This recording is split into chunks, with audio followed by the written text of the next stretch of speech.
everyone, it's Rachel Merrick. I'm here for another video.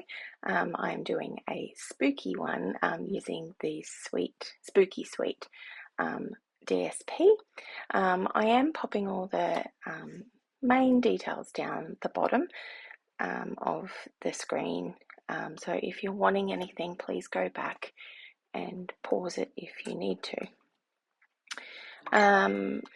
A lot of this video has been sped up so that I'm really just showing you the process of this scrapbook card. Now, all of my scrapbook pages are 8 by 8 pages. The reason I do that is because I can cut one from an A4 size cardstock, and also I really like the fact that they're easy to use.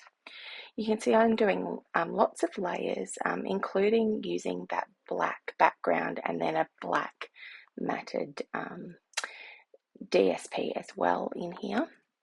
And that just anchors everything together. So to create the flap card for my hidden journaling, it's just a folded square, and I have actually used that lemon lime twist, that really bright neon colour, as a mat as well. And I've used these really cute photos of my youngest 2 grandchildren, so that's a bit of fun that sort of fits in the whole dressing up kind of idea. Now you can see lots of dies are going to get used in this one from one of the new products, and those include this. I've said it's a little bit of a tab, so that's going to go at the top as well. Now, a good little tip for this one is to trace around the background colour and put it behind your silhouetted haunted house. Putting some glue on the cobweb dies as well has helped here to just sort of anchor the bottom and to create a little bit more interest and texture without adding too much dimension to the card itself.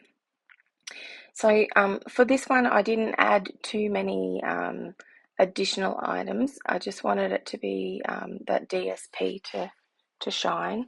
Now I did use a really old set of dies to cut out the title, which was Dressed Up, and here's my little tip for you: to use some sticky notes and just sort of try and line those up as best you can, which my hand was not playing nicely with me, so it was a bit tricky to get them all on there, but then I folded it over just to keep them in one place.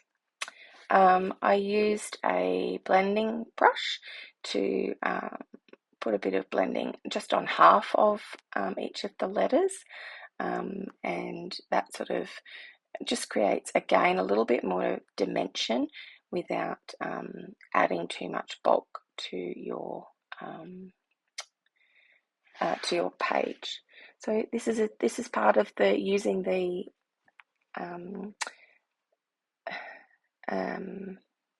sticky notes, is to just put a few little dots of glue on there, and so it's almost, I didn't want it really straight, but I did want it to be fairly even, so I popped those up on there, and that's pretty much as close as what I got. I know in my final posts on social media I do actually end up cutting out a shiny, sparkly,